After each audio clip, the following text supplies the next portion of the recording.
Jadi Pak, kami mahasiswa Universitas Riau ingin bertanya ke Bapak terkait sastra lisan Basi Acong di Desa Kampung Panjang Pak. Jadi pertama, bagaimana sejarah Basi Acong dahulunya di Desa Kampung Panjang Kampar Utara. Jadi pertama mau sampaikan dulu tentang apa itu situ Basi Acong, Basi Sambau namanya kan. Ya. Basi Acong itu artinya bahasanya sanjung menyanjung. Basi Sambau itu artinya sembah menyembah. Artinya dalam bertutur kata itu kan ada nenek mama yang datang, ada mama yang menanti. Antara nenek mama yang datang itu kalau ini baca itu ini menyanjung nenek mama yang menanti. Kemudian nenek mama yang menanti itu mereka menyanjung. Itu artinya sanjung menyanjung. Itulah yang si Acong itu lah sanjung menyanjung, artinya bahasa dalam si Acong itu agak halus. Agak halus. Kalau bahasa dalam bahasa adatnya, bahasa si Acong itu ko bak jadi singgung bak kono. Itu bahasa adat. Ko bak jadi singgung bak kono. Istilahnya kalau ibarat orang lain, ko itu kuah. Kuah tapi lah jadi. Singgung bak kono. Nya tersinggung dek ongak tu, dek kata-kata tu. Tapi tajam. Jadi bahasa saya cukup lebih halus. Kemudian kalau minat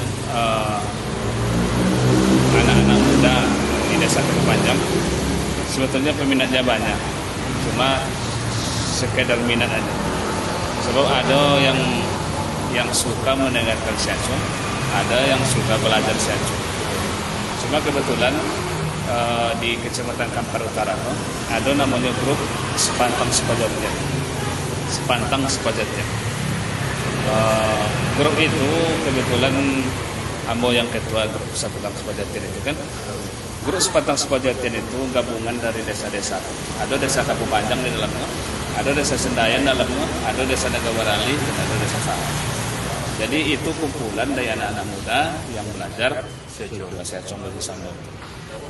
Tapi khusus di Kampung Panjang sudah 3 tahun tidak ada, kalau dalam bahasa sini kan wirid namanya itu, wirid Basi Acong bersama. Sudah 3 tahun.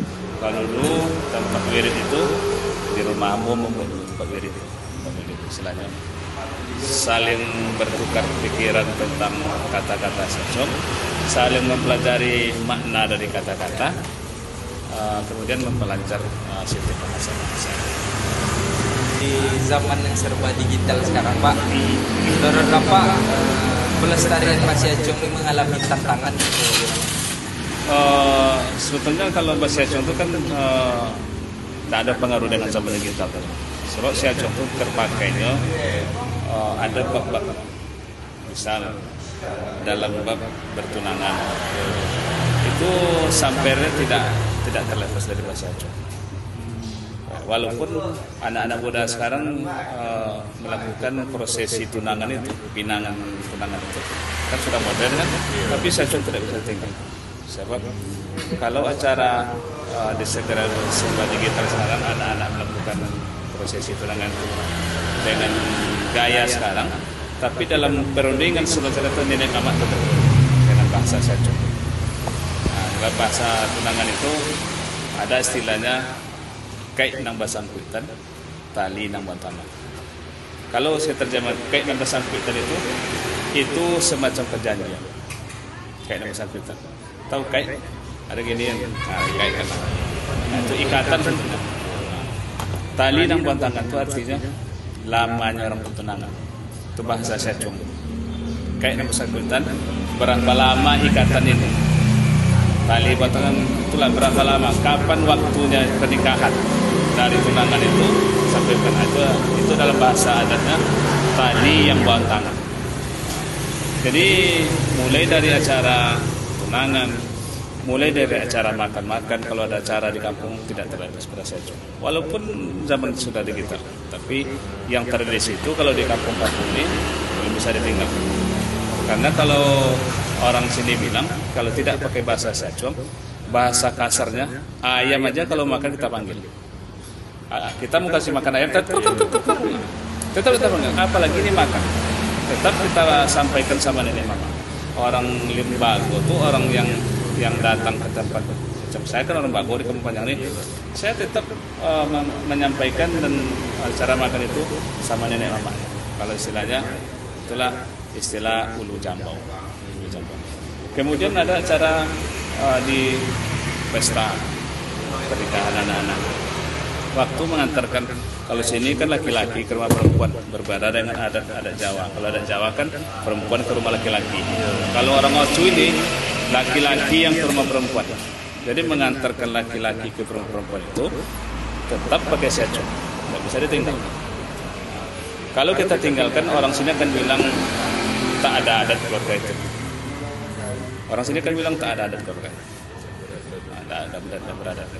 Nah, jadi di fase-fase di mengantarkan orang nikah itu ada bab-bab. Ada pertama babnya ulu tepak.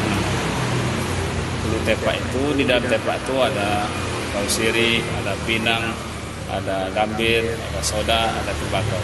Itu isi tepak. Jadi kemudian setelah isi tepak itu ada namanya pinang biasa bagagang. Tahu pinang biasa bagagang? Tahu pinang kan? Jadi tampuk pinang itu pinang biasa bertampuk namanya. Pinang biasa bertampuk, sio biasa bagagang. Jadi artinya kemanakan kau diberi mama harus diserahkan sama mama. Jadi kemanakan yang laki-laki diserahkan ke perempuan, yang perempuan diserahkan ke yang laki-laki. Itulah bahasanya mengenang sio biasa bagagang, mengenang pinang biasa bertampuk. Itu dalam acara pernikahan. Setelah ulu tepak, setelah sio bagagang, ada lagi namanya besi joga. Si Jawa itu untuk mengingatkan, si Jawa itu bahasa halus daripada Simondo. Si Jawa itu bahasa halus daripada Limbago. Jadi kalau orang dulu yang nenek-nenek dulu, dia nggak pernah bilang Simondo, tapi si Jawa atau Limbago dulu. Jadi si Jawa, Simondo, Limbago itu juga barang. Itu nama. Jadi saling mengingatkan. Ada semacam pesan yang disampaikan. Pertama pesannya dalam bahasa adat nih ya. Kira-kira tahu nanti bahasanya ini. Ini.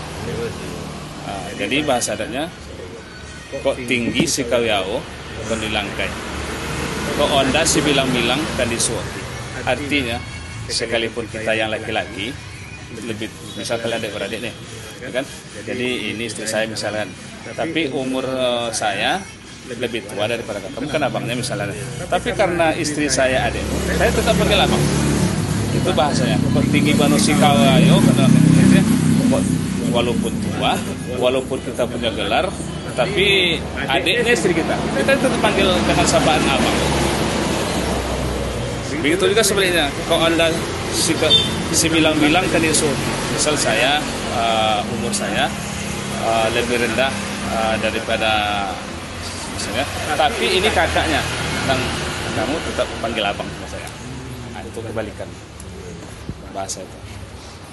Itulah kalau kok tinggi si koyao kan dilangkai, kok onda si bilang-bilang kan disuoki. Itu pesan yang pertama. Yang kedua ada pesannya, si Jawa samo kita tanai, andiko samo kita juga. Si Jawa samo kita tanai artinya kita kan ada ipar kalau bahasanya, kalau berbahasa itu semondo tadi kan. Jadi saling menghargai. Makanya orang adat itu, orang kampung adat itu, dia nggak mau berguru dengan ada ipar, nggak mau berguru dengan semondo. Karena itulah bahasanya. Kalau bosu di Topian di Beba Baso, bosu di jalan satu banyak. Cuma kadang yang inilah yang sudah dilanggar oleh anak muda sekarang. Nggak malu pakai celana pendek depan iparnya. Kalau orang dulu nggak boleh. Itu artinya si Jawa sama kita tane. Si Mondo tuh ipar tuh harus sama-sama kita hargai. Makanya dalam pelaksanaan dari kehidupan sehari-hari, si Jawa sama kita tane itu, misalnya ini istri saya misalkan, kamu abang. ketika kamu datang ke rumah ini, misal yang dihuni rumah tua, rumah ibu, rumah bermilik bersama, tapi sekarang ini yang nempati rumah itu, kamu nggak bisa langsung masuk ke rumah itu. Jadi kalau orang kampung dulu ketika datang ke rumah tua itu batuk-batuk lah, batuk-batuk pertanda dia datang. Jadi pakaiannya itu dijaga. Itu artinya si Jawa sama Kubutane itu. Jadi ada pesan-pesan yang disampaikan di dalam itu. Kemudian ada juga pesan yang disampaikan ke mempelai laki-laki waktu acara pernikahan itu dengan bahasa adatnya. Dengan bahasa adatnya kita pesankan sama nenek mamanya itu. Dengan bahasa adatnya kayak gini. Kok gontiang tua jangan sampai putri.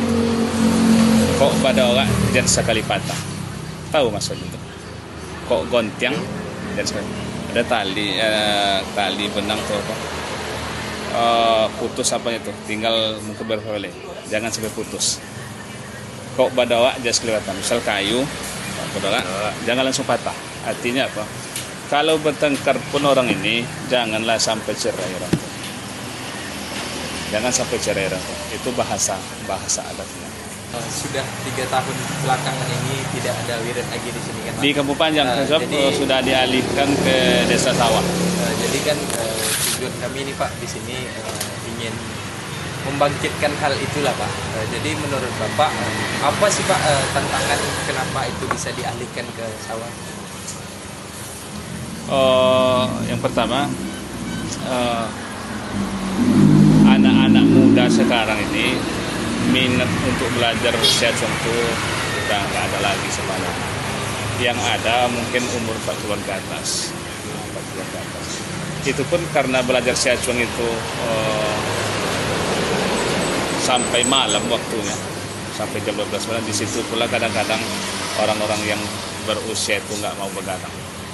Kalau kami dulu belajar Seacong itu sampai jam 1 malam. Sampai jam 1 malam. Karena belajar Seacong itu perlu konsentrasi. Kalau berada dalam kebisingan hari siang ini susah masuk. Jadi memang belajar Seacong itu malam belajar Seacong. Jadi kan Pak seperti di dalam judul kami kan itu reaktualisasi. Jadi kami ingin membawa konsep Seacong ini Pak ke dalam bentuk festival nanti yang diadakannya juga kan beberapa tuh mendukung beberapa UMKM membuat anak muda jadi tertarik di sini Pak. Jadi menurut Bapak pandangan Bapak sebagai ketua lah di sini Pak masih bagaimana Pak? Jadi untuk festivalnya? Ya bentuknya kami kan di sini kan kami ingin membentuk atau membungkusnya itu dalam bentuk festival nanti yang diadakan di sini Pak. Jadi kalau untuk Kampung Panjang ini agak susah tuh. Karena yang pertama yang paham dengan Seacong tuh kalau di Kampung Panjang tinggal 3 orang lagi. 3 orang lagi yang tinggal di Kampung Panjang. Yang banyak itu di Desa Sawah. Yang banyak di Desa Sawah. Yang banyak baik peminatnya yang belajar itu sampai orang-orang tua yang suka dengarkan itu di Desa Sawah. Kalau di Kampung Panjang ini paling waktu kita acara di itulah 3 orang punya lah yang. Jadi kalau misalnya kalau dibungkus dengan acara festival, kalau misalnya kita ngadakan kegiatan-kegiatan, kita ngambil dari desa lain. Dulu waktu acara Pekan Budaya di Kampar atau Hari Ulang Tahun Kampar, kan selalu kami yang mewakili itu.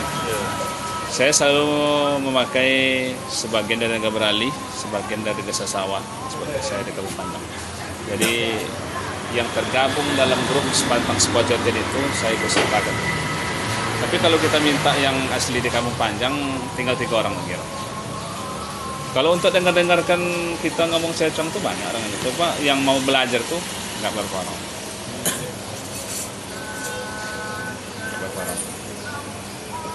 Ya Pak, mungkin itu saja Pak dari kami. Kami mengucapkan terima kasih banyak lah Bapak. Semoga dengan maksud dan tujuan kami nanti semoga kita bisa bangkit lah di Kampung Panjang Pak. Ada ramai penutur lagi Pak.